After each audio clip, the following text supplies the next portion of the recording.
كما قال سي عبد الوهاب، اول نقطه انك تحط ساقك على الارض وتكون واقعي، لانه الوعود ولا الكلام اللي تبدا به شيء، وانه تعيش على ارضيه الميدان شيء ثاني. اليوم رئيس النادي وحده قاعد يجيبه وحده، معناه موجود في الواجهه. المفروض انه الجماهير كما عملوا في اللطخه الاولى ولا الثانيه، ولا كما التحالف مع سي محسن طرابلسي، الدكتور محسن طرابلسي والمجموعه اللي معها الكلها، فهمتني.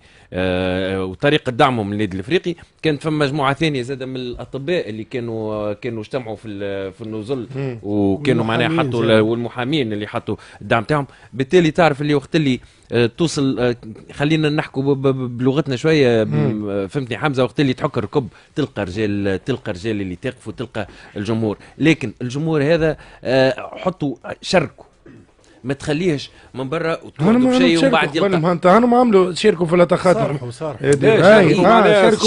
شاركوا في القرار، في الفعل، ما تخليهش مش معناتها في الفلوس حاسك بالجمهور، وفي القرار تبعدهم. اكزاكتومون. وتقريبا ردة فعلهم اللي كانت في الملعب، وحتى بعد وقت اللي جت نتيجه النادي الافريقي، معناها الناس البرا ولا في الكواليس البرا يقول لك ما هو بعد ما عمل الجمهور وبعد ما هبط، ولينا نشجعوا على الاعتداءات هذيك اللي تصير في التيران، اللي ما يتلامش عليه الجمهور، يحس انه راهو ينحي من قوته. وقت اللي تشوف اللطخه، راهو عمر نحى ولدها جمال برناس، نحى شو اسمه برناس، نحى الفلوس نتاع الشيميو نتاعو، راهو اللي ما يراش الضرير اللي داخل البنك، راهي فما صور تبقى محفوره في الاذهان. معناها الناس اللي من الحقهم ولقيتهم باش بور كونكلور، العباد اللي استحقيتهم